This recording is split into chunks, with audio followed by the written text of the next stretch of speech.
Hello, everyone. Welcome to today's ToddTalk Leadership Podcast. I'm Todd Marshall Hearnsberger. I'm the host of this podcast and I'm also the founder and CEO of Leadwell Solutions. I'm excited that you're here with us today, and I'm especially excited to have our guest on today. His name is David Whipple. And David, I want to properly introduce you just so that people know who you are and you can fill in the blanks.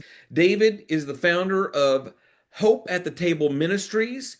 You're a servant leader, a disciple maker who is passionate about unity in the body of Christ, and you want to have spiritually sound truth from the Word of God, and you love authentic discipleship. You were raised as a pastor's kid, we call that a PK, and you have spent years running from God's calling, but you fully surrendered your life to Christ and started stepping into the purpose that God had called for you to do. And through Hope at the Table Ministries and the raw, unfiltered, what you call car confessions, Yes. on your YouTube channel, you share your walk with Christ and you're transparent, you have humility, and you talk about biblical truths. You're also focused on strengthening believers around the world, including ministry partnerships in Pakistan, in Kenya, and in India, all while helping build believers on the foundation of Jesus as the cornerstone. So did I do a good job of introducing you? Yeah, I don't have to say anything. You can hit the nail on the head there. So tell me about your car confessions. That's an interesting. Oh, I was able to go and look at some of your car confessions, and it's did basically you? where I'll let you describe it because it is a unique way of sharing your heart, but I think it's pretty cool and very awesome, unique. It's interesting. A year ago, I was at a networking event for a Christian organization I worked for and met a fellow there. And I thought it would be more for this organization, not knowing, we don't always know God's plans for us, right? Mhm. And end up being a connection for myself for how God was going to start using me. And the first way he used this gentleman, we become really close friends, by the way. He's in San Diego and I'm in Pittsburgh. So I had done my first or couple recordings, and I'll tell you what it's about in a second. But he goes, "You need to call that car confessions." I'm like, "Where did you come up with that?" And so I announced after my second or third video about car confession, or I named it something else, and he goes, "No, you got it wrong. It's car confessions." I was like, "Oh, I'll adjust that." So I did in one of my videos. Yep. But that's how I got the name for it, was through a friend that God introduced. And then actually the one day I got in my car after God had me create this ministry name that I didn't even know what it was going to do or where it was going to go. And I was just in my car one day and I just heard God say, "Turn your phone on and record yourself." And that's how it started. And it was whatever that day God was telling me and showing me a little more about this ministry and where he'd been bringing me. And that's, I think, was the first thing I talked about, was a little bit about that, because originally I thought it was going to be a podcast like yours. I thought I was going to have the studio, God was going to do this and do that, and it's never come to fruition. It's always been more just sharing exactly what he's doing in my life while I'm driving down the road.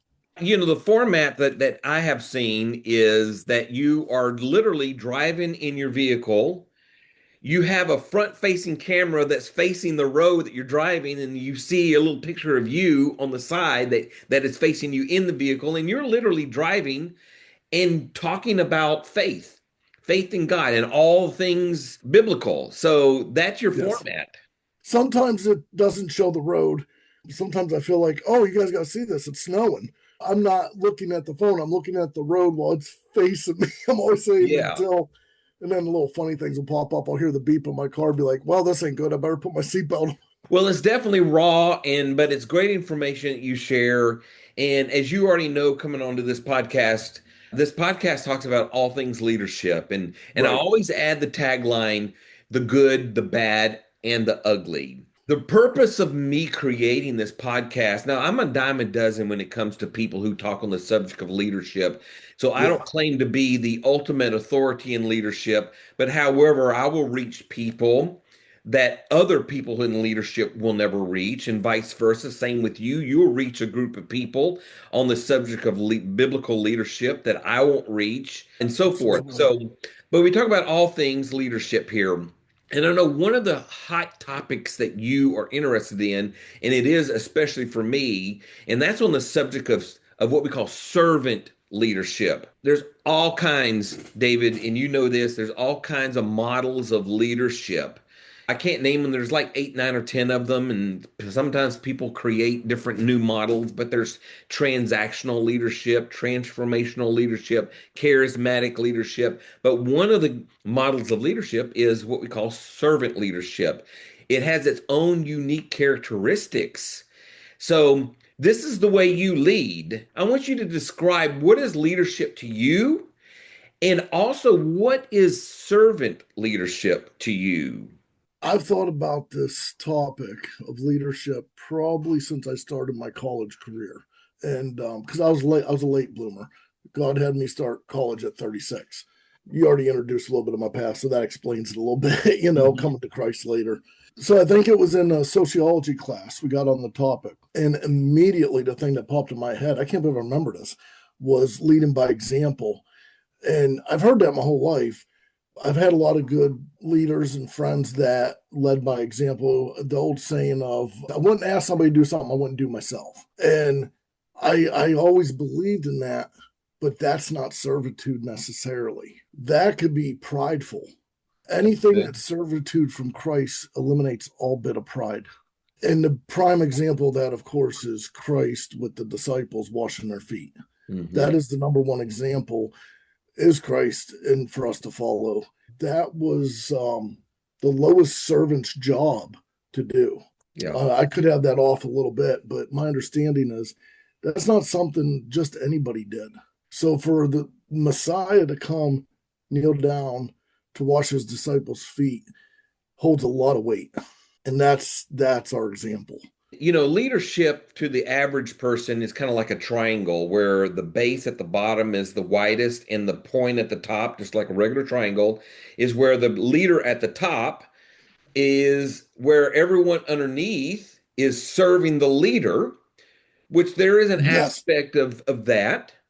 But in all reality, when you're looking at biblical leadership, especially servant leadership, and how Jesus exemplified him being the master at servant leadership, the triangle is inverted to where the leader is at the bottom, serving all the people that is underneath him in authority or her, and serving that leader at the bottom, because that leader at the bottom, like you said, it's like Jesus washing the feet of the disciples. That would be something that we would think that the King of Kings and Lord of Lords would never have done, that he would have expected all of his disciples to be washing his feet, but instead, he did the complete opposite. We live in a backwards kingdom when it comes to Christianity. To go up, what do we have to do? We have to go down. In order to be the greatest, the Bible says we should become the least. Maybe you know the verse. I can't remember off the top of my head. I must decrease so he increases. Isn't that so true? I don't know the address, but that's a very popular scripture. But that's what we live. We live in a natural world where we think leadership, where everybody serves the leader, but in fact, in servant leadership, just as the title says, servant leadership is where we as leaders serve those around us.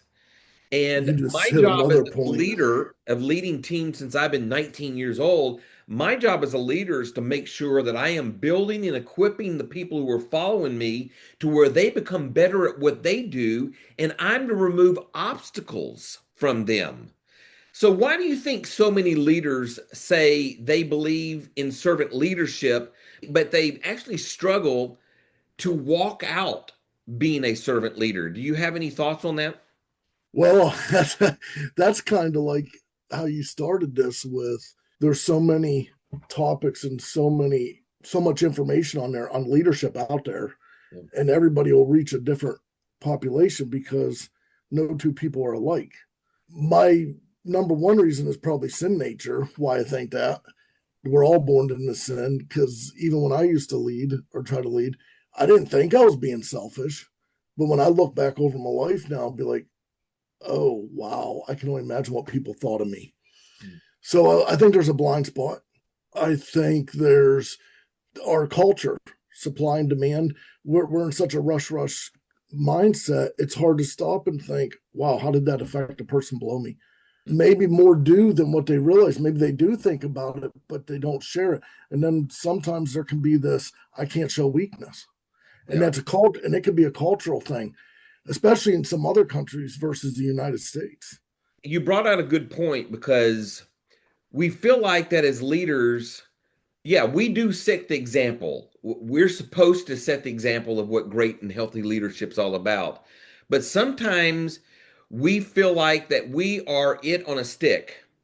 We feel like we are the greatest leader, but we don't have what is known in the world of academia, what we call emotional intelligence.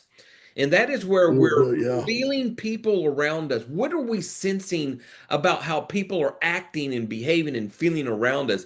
We're connecting with them emotionally. We're reading the room. And sometimes as leaders, Yeah. we may lead in a way that is irritating those who are following us or frustrating them rather than them being happy with our leadership. And we don't have the emotional intelligence to really say, Mhm. how am I affecting the people following me in leadership? Am I affecting them in a positive way or a negative way? Well, I think you hit it. Surrender. Surrender. Mhm. I don't think we naturally know how to read a room. I don't think we naturally know how to pick up on somebody, how they're feeling. Now, I believe it's a gift that God's given me that He's honed in over time because I'm also a mental health and addiction counselor. But I think that goes into everything that He's doing with me. But when you start to surrender to God, what His will is for your life, for Him to show you, He will start humbling you in servitude. And Mm. when you start serving others because out of obedience to Christ, He starts opening your eyes to see and recognize people, how they're feeling. And you start to develop that emotional intelligence then. The word that comes to my mind as we're talking on this one part here is compassion. When we are compassionate, and we know Jesus exemplified compassion to the greatest extent, we're feeling how other people are feeling. We're sensing what they're feeling. And I've always been the type of leader, and you can probably attest to this as well as you've been talking, is that I'm always wondering, am I leading well enough to where the people who are following me as a leader, are they happy with my leadership? Am I saying or doing anything that is irritating or frustrating them? So I don't want to be Mm, repetitive in this subject matter, but reading the room is so important. And I created an assessment here. I created it recently, and I call it the 360 leader.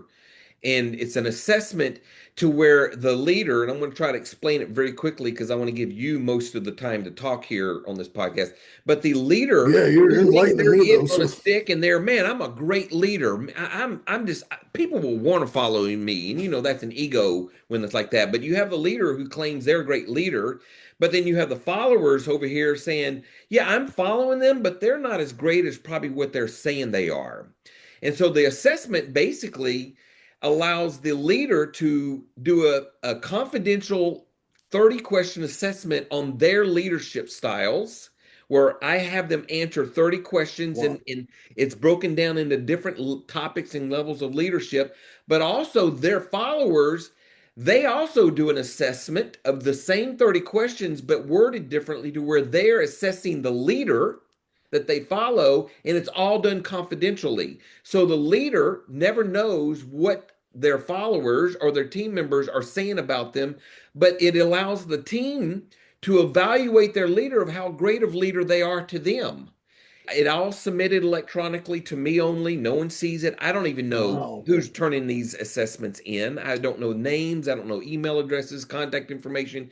But then I assess that, and then I send a report to the leader and say, hey, look, here's how you assessed yourself as a leader, but here's how your team saw you as a leader. Here's your strengths and here's your weaknesses. And I do a complete and analytical report. Yeah, it's a deep assessment, and it takes a leader to have great courage to be able to be criticized by his followers, but it also protects the followers and team members from knowing who's saying what. Just listening to you, you keep hitting more of the points of servitude. Hmm. Just like that willingness to listen, teachable. That's part of That's servitude, a is good that the word, is practice being of, teachable. What's the difference between serving people and just being a nice person? Kind of a fine line there. Oh, that's a loaded question. No, no, that took me almost to what is the verse in James about faith and works? That whole topic. I think right there, I think you just hit that topic because the works should be fruit of your faith. There's joy in it. Mhm. You should find joy in it. If you're not finding joy in it and it's a headache and it's hard, doing what the Lord wants you to do and serving is not supposed to be miserable. But also, I think some are genuinely good people and they generally mean well. And so you could be hitting a point there too that they're just not seeing, but they're so focused on do. Yeah. And the story, it's Martha and Mary, I think it's the story I was thinking of. Martha was so focused on do. And Jesus is like, just sit back. There'll be time for the do. So we always say that leadership is a title, or at least that's what I've always Okay. known to be. It's a title, which, of course, in an organization, maybe you have a certain position in your company or business or whatever, and there is a title listed as you're a leader. But in all reality, when you really dig deep into the subject of leadership, a leadership is not a title. It's not even a position, but it's a behavior, it's an action, it's an attitude. So let's unpack that a little bit. How do you Okay. relate with that subject of leadership is not just a title, it's a way of life, Mhm. it's an attitude. I think now you're hitting on identity because as a follower of Christ, as a believer, I believe we're all leaders in our right track. If our purpose that God has for us, if we're in line with His will, we're going to discover our identity in Him. That is the action, that is the attitude, and that attitude is going to be that servant heart then to just obey Christ. So now we're tipping into the authority too. You were talking about authority, a little, following authority with your assessment is what that's really showing is that a good leader, a good servant leader is submitting to Christ. If he's submitting, just like the marriage, just like the workplace, it all flows. Right. Everybody's serving. Have you ever had any experiences yourself of you serving underneath leaders that Oh, you I was had a bad. bad experience with that leader? And I don't know if it's in the Christian context or Christian arena, but have you ever worked or served under a leader that was like had a title of leader, Well, but can I man, give you a they little? weren't I give you healthy a at little all. backstory first. I'll give you a Yeah. little backstory first. I have a lot of bad examples that all falls back on me because all learning. So I struggled with authority my whole life. Okay, so you probably know a little bit about mental health, ADHD. When we were growing up, it wasn't something that was diagnosed or recognized. You were just labeled as the lazy. Because of that, even my parents, my teachers, principals, bosses, I defied authority in every way, shape, or form. Didn't even know I was doing that. Didn't wasn't cognitive of that. That was a blind spot. Wow. You had no idea that you So were being rebellious and being no, I just disrespectful to thought I was authority. right. It Yeah. was prideful. So how did you So deal with that as you grew into a leader? so it's been layers. The first time I realized I had an anger issue, an authority problem, I wasn't saved yet. I was living in Colorado. My kids were babies, and to make a long story short, the ramen noodle guy at Walmart he took my display spot and didn't care. And if you don't have your display, you got to take all your product back. So you got to do all that inventory, reload, and all that work. And I'm like, it started nicely. Can you please move your stuff? Good intentions, right? Got an attitude with me. Lost my temper. Ramen noodles ended up all over Walmart at 4 o'clock in the morning. Didn't hear nothing about it. I knew I probably would. Whole day goes on. Get back to the warehouse. My warehouse manager, who I really respected as a supervisor, because I think he appreciated me because I was a hard worker. I was a people pleaser then. And he told me what happened because he got a call from Walmart, pulls me aside. And he said, Dave, you're the hardest darn, but he didn't say darn worker I've ever known, but you're never going to go any higher because you're a loose cannon. That was the first time that something sank in. And I was 30. I just turned 30. And it hit me because I respected him. And then when God had me switch careers from truck driving in 2016 to going back to college at 36 years old, I was working with youth in the system, and I loved working with troubled youth. And they did an assessment similar to what you just talked about, had the youth write about their individual counselor. What do you like about him, and what are some things? I had a good supervisor on that aspect. There are things he wasn't. Yeah. But this one young lady from Philly who, I don't know if I want to use the term thug, that's kind of word knowledge, but she was a hardened criminal. And I had built rapport with her over time, and she ended up in college. Huge deal. But that's how much this client meant to me. And her letter for me was, Dave's the best counselor in here, but he don't listen very well. Talk about a gut shot. Yeah. If that would have been from my boss, I probably lost my temper. But coming from her, who I had seen go through so much in her life and have everything against her and respects me, that was the number 2 shot. So at 30 and then at 38, 2 incidences. Then I started working for a Christian organization, Adult and Teen Challenge. And at this point, God's starting to really transform my life and really having me start stepping into things and really digging in biblical for transformation over information. And I got a best friend there, has his doctorate, I believe now, in theology at the Presbyterian College in Pittsburgh.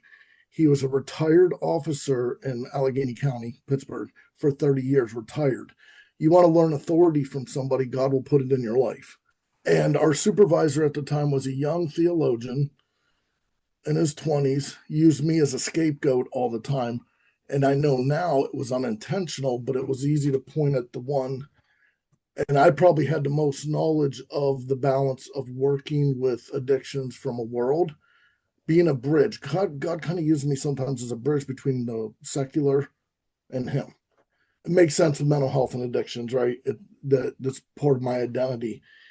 And he would just, little petty things would pick at me, and George pulled me aside one day, and he said, and I respect this guy more than anybody. He said, did you ever think Jake hasn't gone through the stuff that you've been through? So he doesn't realize what he's doing. Do you want him to experience the hardships that you've been through to understand the things you do? Talk about swallowing your... Yeah. And then there was a situation there too with the head director, another strong Christian man. But again, me and him both, I believe he struggled with authority too. So that's probably why we were like this. And he goes, God gives you things, right, Dave? You know things. He shows you things. You give it to these guys. You have to leave it. That's their position now, not yours. You had a responsibility to give it to them. Now you got to trust God to do with whatever they do with it. It's between them and God now. That was from George too, who was the retired cop. So those 3 incidences over a 10-year period roughly are probably the strongest 3 that molded me, in 3 incidences that led me to understanding servitude and authority. So you have a totally different outlook because of those experiences that we now looking back that God was orchestrating those past bad experiences to where now you have learned some great valuable lessons in leadership.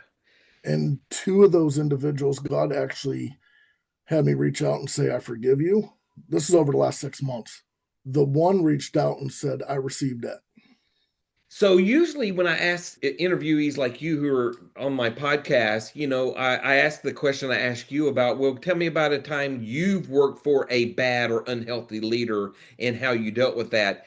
Your story just flipped the script on me as the first interviewee of saying, I was the unhealthy, bad leader. I was the dysfunctional leader, but I learned how to fix myself through going through experiences and God using outside people, other people in my life to pour into me. And it seemed like you had other leaders above you who were pouring into you and coaching you and mentoring you. Would that be the scenario that you described all those That's funny you experiences? said that.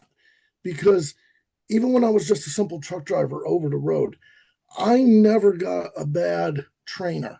Like when you get stuck in a truck with somebody, I'm from Pennsylvania, they put me with a big guy that's like from Hazard, Kentucky, that's 400 pounds, and I got to live in a truck with this guy for 4 weeks.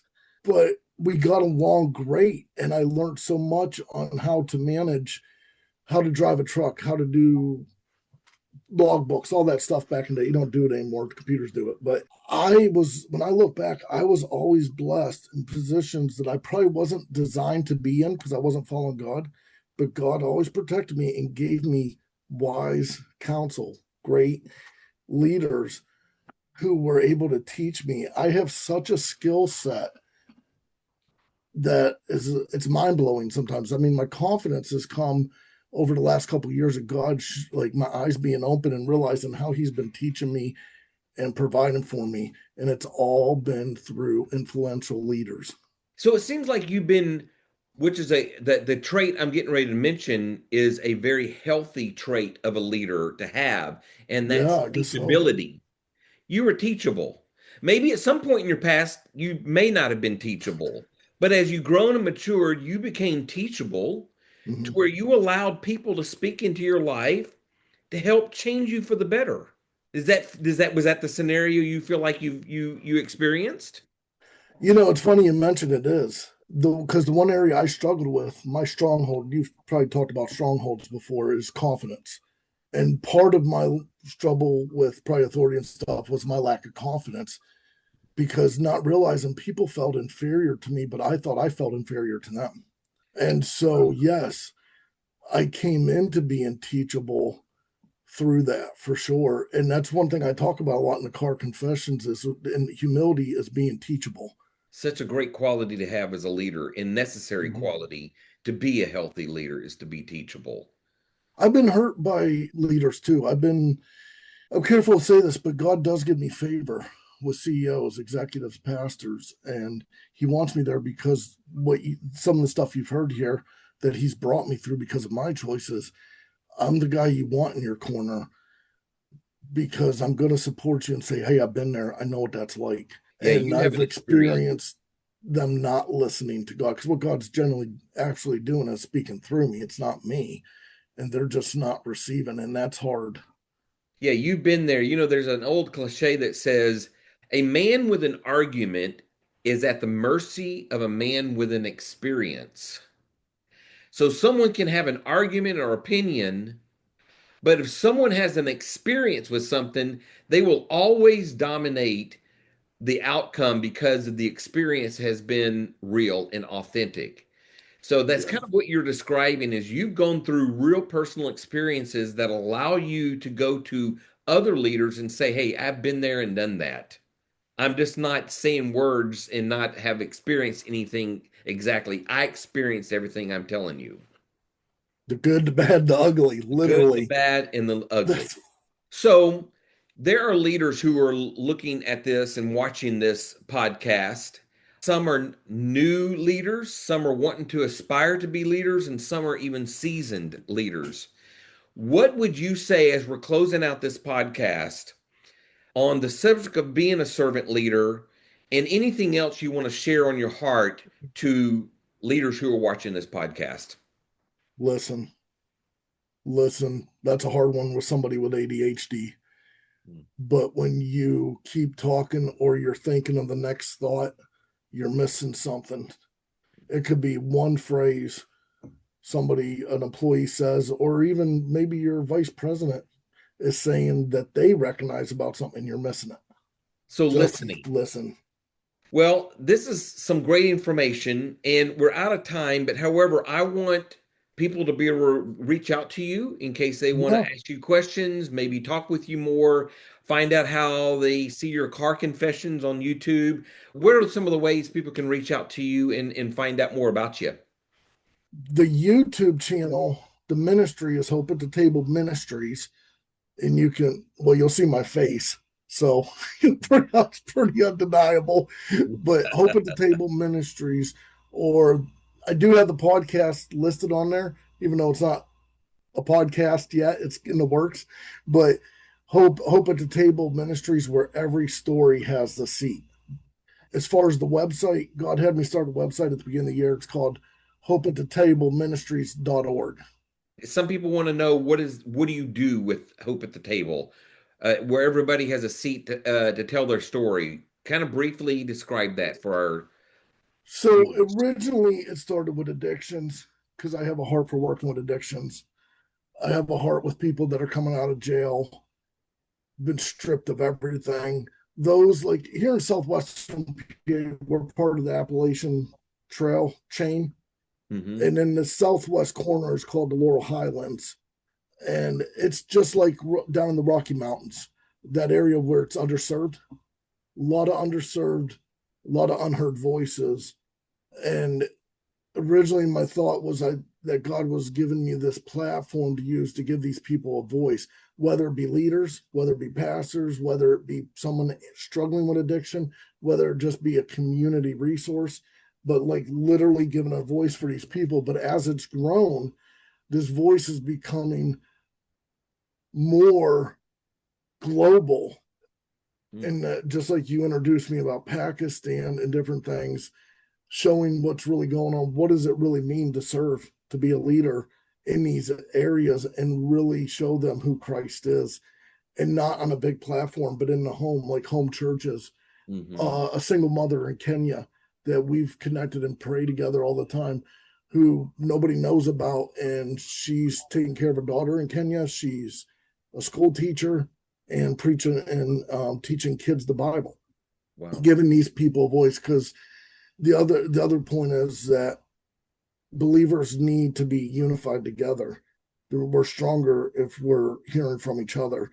So I believe what God showed me at some point as this grows, as this ministry grows, and He sends me over to Pakistan. He's planning on sending me, that the podcast is actually going to be like what we're doing, but real time. I'm Hmm. just talking to maybe a Pakistan pastor, and we're just having a conversation with those handheld mics or something. I don't know, Yeah. but that's the raw. I think it's gonna transition at some point from the car confessions to right in the battle lines, I guess. Right. Yeah, what a fabulous ministry that you've created. And it really, of course, me, I love all of that stuff that you mentioned, but I want people to be able to get a hold of you, which I'm going to put all your information at the bottom of the screen so that people can reach out to you with questions or to connect with you in any form or fashion. But it's been a pleasure to have you, my friend. Yeah, thanks for having me. And for those of you who want to know more about me and my ministry or Leadwell Solutions, you can go to leadwellsolutions.us. That's a website, leadwellsolutions.us, and it provides everything about me and the services that I provide. And I'm just would be willing to help in any way I can with your Christian organization. So everyone have a great day, be blessed, and go out there and lead well.